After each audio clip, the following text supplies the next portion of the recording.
Olá, tudo bem? Hoje o programa Pontuando vai falar de um tema muito interessante a respeito de um livro, mas esse livro foi lançado há 10 anos atrás e o mais importante é a centralização do assunto que diz respeito a uma visão sobre as favelas no Brasil. Eu vou ler da Agência Brasil os números de 2023 a respeito das favelas, e esse resumo foi publicado.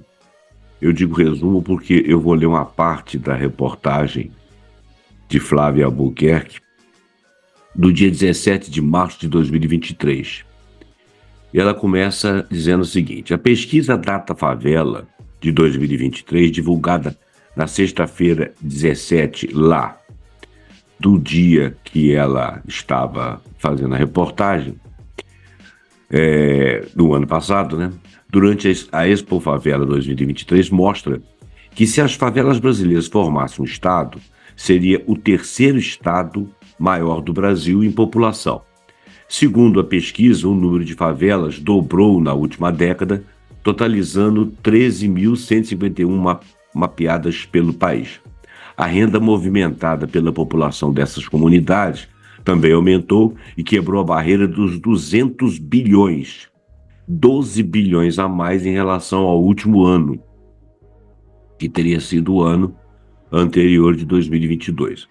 Atualmente mostra o Data Favela, nós estamos falando de início de 2023, o ano que ela está se referindo seria o ano de 2022 a 2023, então a mais em relação ao ano anterior seria 2021. Bom, feita essa ressalva, voltamos aqui. Atualmente mostra o Data Favela, são estimados 5,8 milhões de domicílios em favelas, com 17,9 milhões de moradores. Desse total, 5,2 milhões já empreendem. O que significa empreender? Bom, na linguagem, hoje em dia, do trabalho, empreender significa você produzir algo em benefício próprio, em benefício das suas finanças, da sua manutenção ou do desenvolvimento da região, algo relativo à renda, empregabilidade, movimento de capitais, movimento de ativos, né? Restrito, que se restringe a essas favelas. O conceito que eu estou dando aqui de empreendimento é bem dentro da ideia do livro. Eu não gosto muito dessa palavra empreender, porque ela vem com uma conotação de que empreender é você fazer um esforço de qualquer maneira, independente do seu ponto de partida. No meu conceito pessoal de empreendimento, empreendimento é você ser empreendedor em qualquer área, mesmo que não seja uma área em que você tenha valores financeiros percebidos.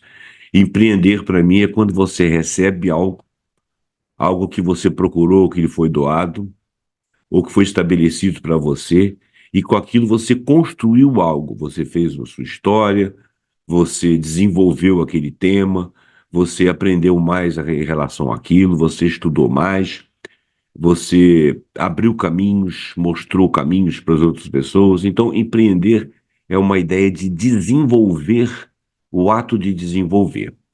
Em termos de finanças, empreender seria você fazer investimento com capital humano em alguma coisa, em algum tipo de trabalho, um tipo de atividade que beneficiassem terceiros e que te desse algum provento, tá? Então, desse total, 5,2 milhões já empreendem nesse sentido. Quando eu falar especificamente do livro, você vai entender que a ideia do empreendimento é mais ou menos a mesma que eu estou dando aqui. Se essa ideia é superficial em termos de estudo econômico, eu peço perdão porque eu não sou da área. E a pessoa que escreveu o livro também, que é o Renato Meirelles, ele sim, ele não é da área especificamente de economia, mas ele é de áreas correlatas, né? A gente vai falar um pouquinho sobre isso. Bom, então, 5,2 milhões já empreendem, 6 milhões sonham em ter seu negócio próprio, 7 em cada 10 pretendem abrir um empreendimento dentro da favela. Apesar dos números expressivos, apenas 37% dos empreendimentos são formalizados e têm um CNPJ. Ou seja, é um empreendimento que faz alguma coisa acontecer, gera provento para terceiros, mas não está formalizado com um CNPJ. A pesquisa quantitativa foi realizada entre 6 e 13 de março de 2023 e entrevistou 2.434 moradores de favela distribuídos entre todas as regiões do país.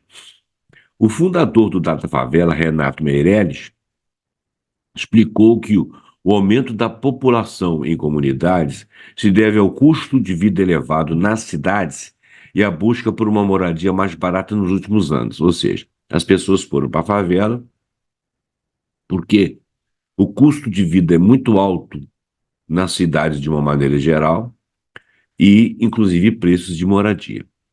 A favela é a concentração geográfica das desigualdades sociais e muitas vezes o morador não encontra um emprego formal, no emprego formal, desculpa, a oportunidade para desenvolver toda a sua potencialidade. O morador da favela só vai conseguir ganhar mais do que 2 salários mínimos se empreender dentro da favela. Se ele arrumar algum negócio, montar algum negócio, ainda que seja com outras pessoas, para que ele possa sobreviver daquilo. Assim, pode usar o seu potencial e fazer com que o dinheiro das favelas fique dentro das próprias favelas, disse Renato. Renato é autor do livro que eu vou mencionar daqui a pouco. Os dados mostram ainda que nos últimos 12 meses, 6,5 milhões de pessoas pretendem comprar um imóvel, 7,9 milhões têm intenção de comprar móveis para a casa. As informações reforçam que o principal sonho dos moradores da favela, 34%, é ter uma casa própria, sendo que as mulheres, 38%, são as que almejam a segurança da casa própria, enquanto 29% dos homens têm esse desejo. Na sequência, aparece como principal sonho ter um negócio próprio, 13%, e depois ter saúde, 10%. Saúde no sentido de saúde individual, mas ter atendimento, né?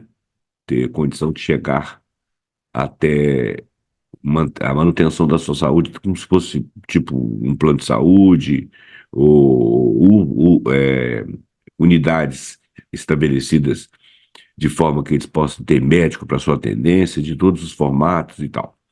Sobre educação, 7,9 milhões pretende iniciar um curso profissionalizante e 5,6 milhões um curso de idiomas. Porém, para 61% dos moradores que participaram da pesquisa, o que falta para realizar as metas todas é dinheiro. Para Renato Meirelles, a pesquisa deixa claro que a retomada econômica do Brasil vai começar pela favela, um universo que representa 18 milhões de pessoas, que movimenta 200 bilhões e tem na capacidade empreendedora sua matriz econômica. Esse evento, concentração demográfica, é muito importante para acabar com os estigmas que existem nas favelas ou sobre elas. Lá, a grande maioria é trabalhadora. São as mulheres que lideram a economia, olha bem, e cuidam dos filhos e dos outros. Na favela, são os negros que formam a maior força econômica. A maior quantidade de pessoas lá dentro são negros, ou assim considerados, negros e pardos, né? Segundo Renato Meirelles, ações como Expo Favela são fundamentais para gerar oportunidades que até há pouco tempo eram restritas apenas aos mais ricos. As mudanças na economia das favelas têm sido muito grandes, as mudanças têm sido. Na maioria em que a favela consegue trazer o poder público com a presença dos ministros, trazer os mais importantes empresários do Brasil, artistas que são importantes formadores de opinião sobre esse território, sobre a liderança da própria favela, o protagonismo da favela fica muito claro, que só vamos conseguir mudar a situação do país juntando todo mundo, são palavras do Renato Meirelles. Para o idealizador do Expo Favela, que é o Celso Ataíde, que é o outro autor junto com ele do livro que eu vou mencionar, a principal novidade para a edição deste ano é o reconhecimento e a valorização que veio do ano passado, ampliando o evento para 20 estados. Isso é fruto da consciência que a favela passa a ter de sua importância nesse cenário econômico, pensando sempre que essa é uma resposta econômica também social, e na medida em que leva riqueza e se descobre como empreendedor, é um ato de sucesso. Quando se pensa em negócio na favela, estamos falando de empregabilidade em escala, diminuindo a desigualdade por estar levando geração de renda, disse a Taíde. A Taíde ressaltou que a vontade de empreender dentro da favela ocorre porque as pessoas veem todos os dias os comércios cheios, os empreendedores conseguindo resolver suas coisas, o que faz com que elas pensem em primeiro momento em empreender para seus pares. As pessoas não precisam ir muito longe para trabalhar. Quando você trabalha perto da sua casa, no caso dentro da favela, ou da própria comunidade, você tem uma qualidade de vida muito melhor e com mais tempo. Esse é o primeiro passo do empreendedor que percebe a potência de seu território, explica Taíde. De acordo com a Taíde, há centenas de desafios para a favela, mas quando se pensa em negócios, o maior é ter qualificação, porque normalmente quem mora nas comunidades não escuta falar em expressões clássicas do ambiente de negócios.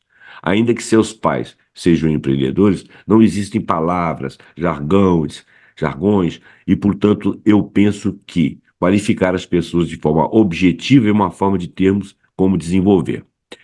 Quando você se torna um empreendedor de sucesso nessas áreas, abre-se uma série de possibilidades, defende a Taíde.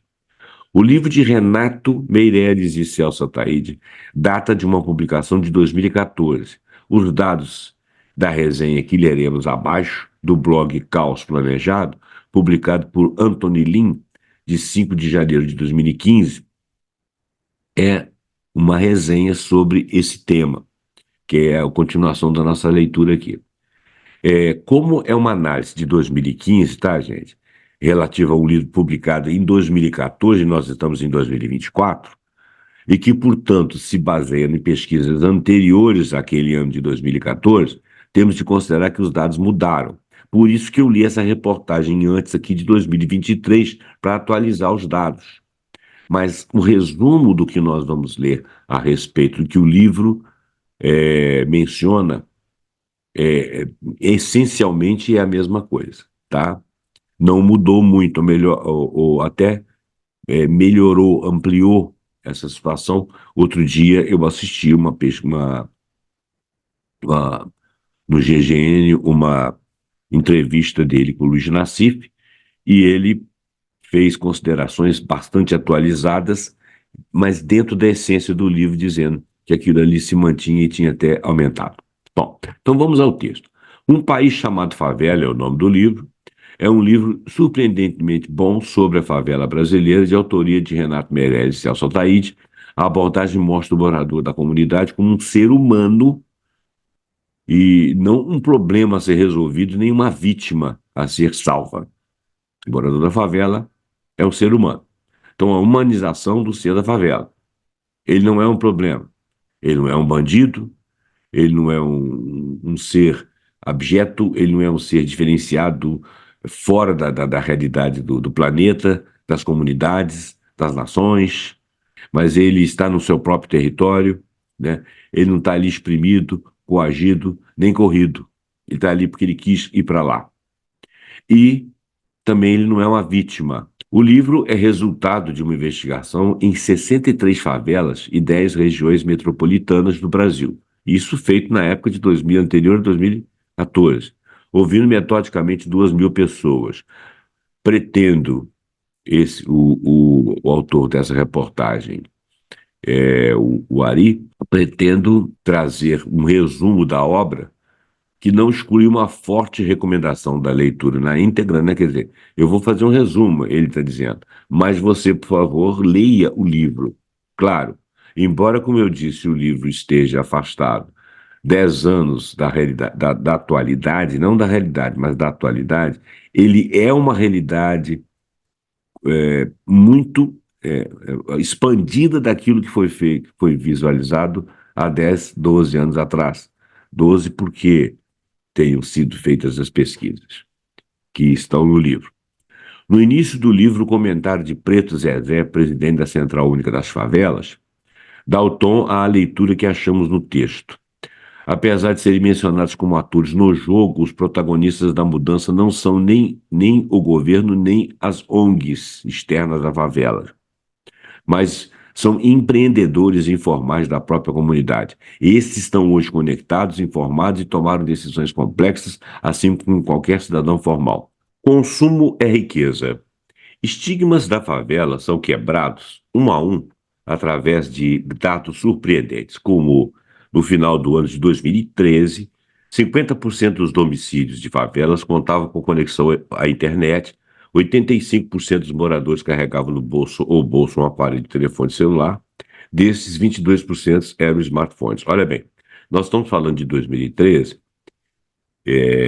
smartphones não era exatamente o smartphone que nós temos agora, né?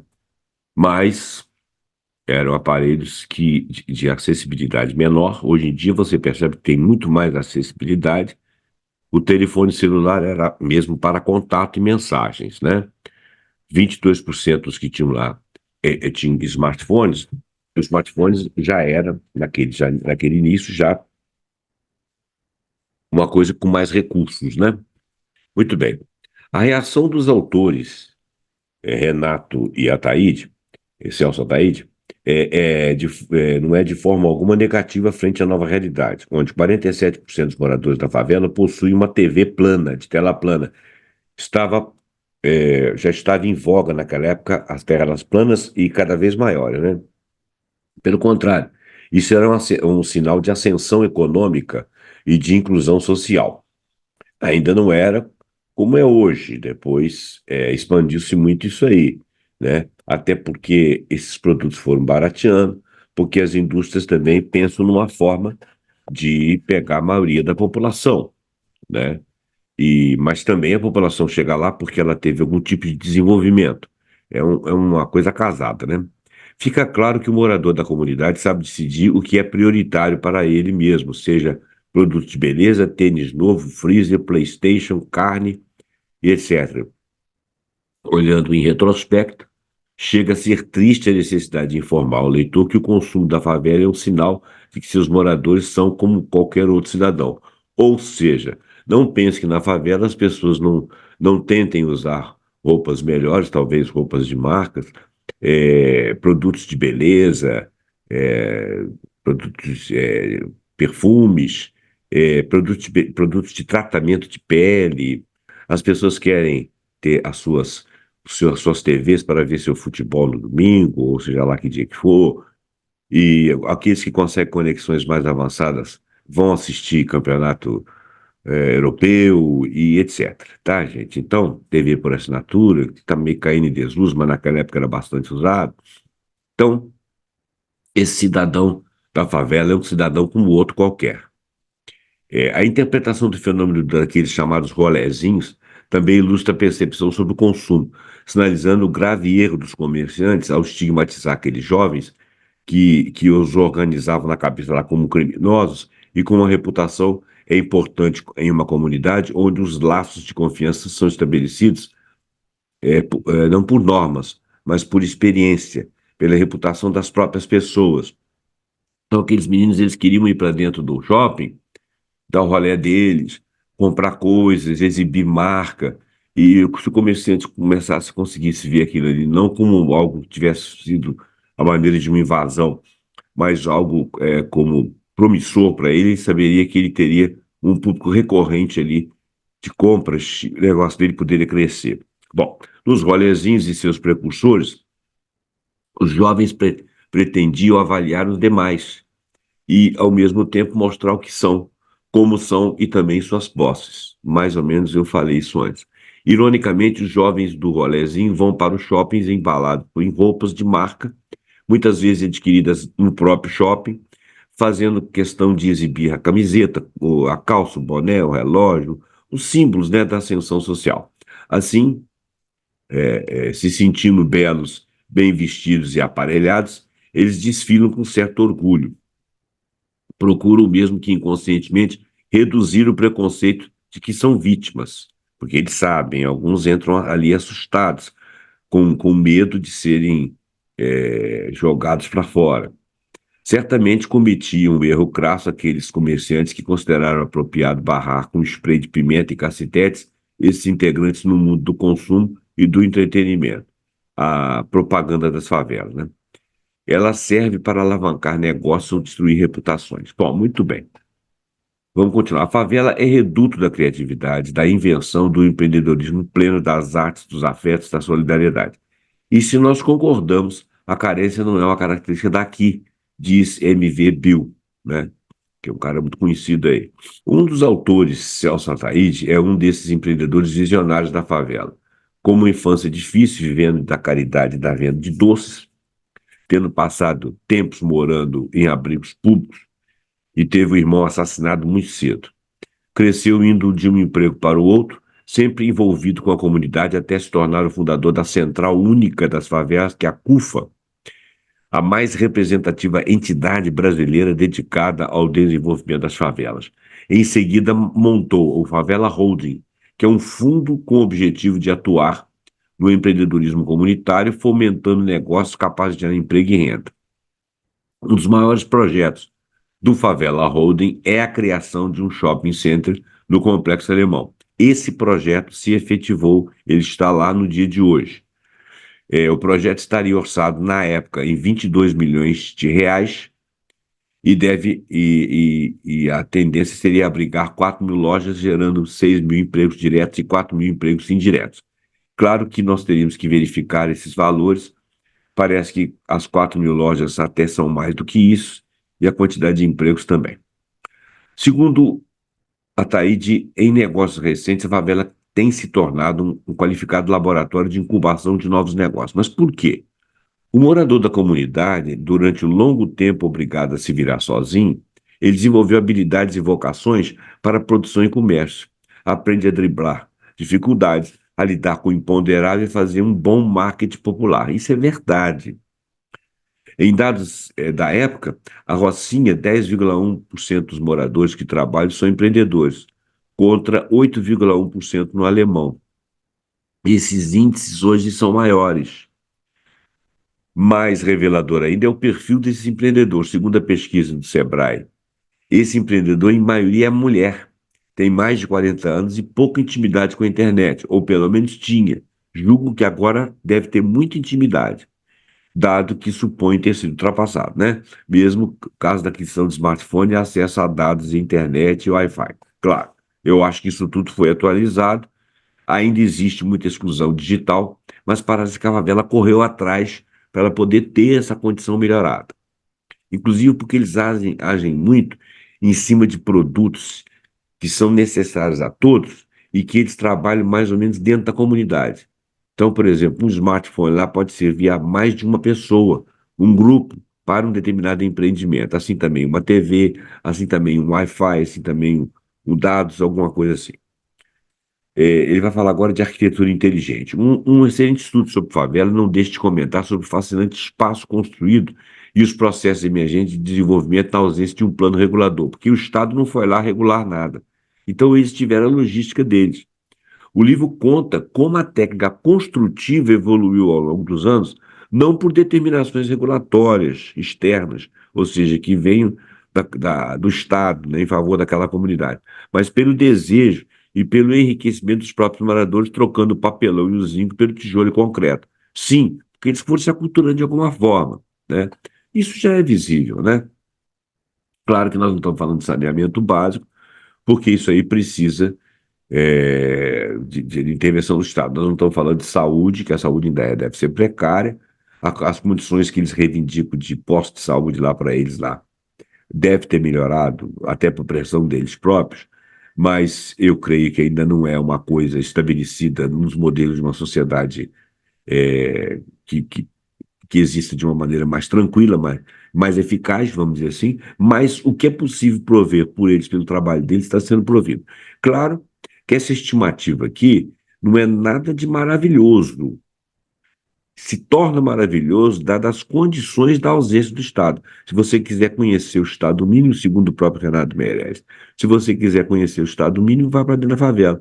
Lá o Estado participa em muito pouco, muito, muito pouco. Portanto, os benefícios que existem lá dentro é muito em função do que a própria comunidade conheceu, fez acontecer com a técnica, o idealismo e a liderança de algumas pessoas como o Ataíde e o Renato. Claro que eles fazem propaganda aqui no próprio livro dos próprios negócios que eles promoveram, em conjunto com outras pessoas, não fizeram nada sozinhos. Eles próprios têm origem nesse local, né? Claro, algumas pessoas até os criticam porque o livro é uma publicidade do que eles fizeram. Mas vale a pena a leitura, porque é constatável que aqueles fazem parte de eventos, de fatos ocorridos, que eles estão historiando, e que esses fatos são verdadeiros. Por mais que eles se orgulhem disso e tentem passar aquilo ali como livro para todo mundo ver. Muito legal. Vamos continuar. Numa saudável anarquia, que exige bom senso e responsabilidade, as pessoas erguem suas moradias para a melhor convivência possível. Uma residência não pode alargar outra, tampouco tampar janelas. A favela da sabedoria solidária do povo constrói acordos possíveis, ergue-se numa arquitetura de simbioses e cooperações. Isso foi dito aí pelo Renato ou pelo Celso. O estudo mostra também, olha bem, o livro é um estudo, né? Do qual eles próprios participaram, claro. Mostra também conhecimento das origens urbanas da favela no Rio de Janeiro, delatando a severidade dos programas estatais que historicamente agiram de forma a tentar eliminá-las. São descritos os conflitos sociais durante a reforma Passos no início do século XX, século passado, que, segundo o historiador Maurício de Abreu, foi um dos grandes catalisadores do início das favelas na então capital nacional. A visão higienista da época, tratando a favela como uma sujeira a ser limpada, ainda perdura, ainda se pensa muito assim no imaginário. Durante o governo denista do Carlos Lacerda, nos anos 1960, mais de 42 mil pessoas foram removidas à força de 32 comunidades. Hoje em dia isso tem menos espaço para acontecer, tá? Até hoje se ouve nas alas conservadoras da nossa sociedade que é necessário resolver, entre aspas, a favela, ou seja, a base de tanques e tratores. Olha, a favela é uma coisa estabelecida, ela tem sido empreendedora, ela faz parte da cultura nacional, ela precisa de ser melhorada, ela precisa de ser abraçada, né? E incentivada, porque aquilo ali é uma comunidade empreendedora, né? A gente não vê, a gente não ouve, as pessoas não vão lá ver, mas eles lá vivem e sobrevivem de maneira edificante, né? Eles se transformaram, ok? Talvez seja um Brasil que esteja nascendo aí em termos de mentalidade, até de espaço político, de ação. Portanto, eu acho que o livro é importante para falar sobre isso. Apenas no final do século XX iniciam-se sinais de vitória da resistência, onde os moradores se organizam e conquistam voz para defender seus direitos de permanecer nas suas residências quando ocorrem situações semelhantes, quando alguém tenta varrer uma comunidade. A batalha pela comunidade, pela própria comunidade, continua com esperança. 94% dos favelados se consideram felizes, 75% deles se vê na classe média, e em 2023, agora, esse é um dado atual, 10 anos depois da data da pesquisa. Leitura atual do próprio autor Renato Meirelles, tá? Olha bem. Por dentro do país chamado favela. Leitura atual, né? Do próprio Renato Meirelles. Vamos passar a ler isso agora. Pesquisa da favela mostra que, para além das visões simplistas, brasileiros precisam aprender com o bom senso de comunidade da população das favelas. As favelas adquiriram um bom senso. Um contingente de 17,9 milhões de brasileiros vivendo quase sem a presença do Estado em vielas, morros, moradias nem sempre adequadas e que, em sua maioria, buscam criar o próprio sustento na região onde vivem, esse é o manancial da favela. Vocês veem que os números mudaram, né? Este é o país chamado favela, que movimenta nada menos de 202 bilhões por ano, uma renda que, se fosse equiparada à dos estados brasileiros, seria a sexta unidade da federação. Olha bem, nós vimos 200 bilhões lá atrás, 202 bilhões agora. Quer dizer, houve um acréscimo ainda que pequeno nesses 10 anos, mas ele aconteceu e permaneceu, ficando atrás apenas do Paraná, né? Estes são alguns dos dados da pesquisa da Favela 2023, divulgado no último dia 17 agora, e que traz um cenário que exige, antes de tudo, humildade de quem é de fora, para entender que, neste universo, estão a concentração geográfica das desigualdades brasileiras e também as potencialidades da nossa população. Estou chovendo no molhado aqui porque ele está falando sobre o que eu já li em dois textos anteriores de origem de outras pessoas falando sobre o livro dele. Porém, ele vai trazer mais números agora, por isso que eu vou continuar lendo. Nas próprias percepções sobre o território captadas pela pesquisa, vemos a diferença de que existe entre a população do asfalto e das favelas, a necessidade de fazer o restante do país olhar com outros olhos para essas comunidades. O Data Favela mostra que, para quem é de fora, a primeira palavra que vem à mente quando pensa-se em favelas quase sempre tem uma conotação negativa. Pensa-se em pobreza, fome, violência, tráfico e assalto. Agora, as pessoas que vivem neste universo das favelas, as palavras que vêm à mente quando você pergunta sobre as favelas são superação, família, alegria, amizade e felicidade, né? Quer dizer, aquilo ali é um lar para eles, eles têm orgulho do que eles estão fazendo lá dentro. E aqui está um elemento essencial para pensar a população que vive nesses locais, que é a noção de senso de comunidade, muito mais presente do que na população das grandes cidades, que mora no asfalto e mal conhece os próprios vizinhos, né? Nas comunidades, esse senso, esse senso é o que faz a maioria da população querer seguir morando e trabalhando nas favelas, mesmo enfrentando uma série de dificuldades. Sim, os próprios moradores admitem que a vida nessas comunidades não é fácil, né?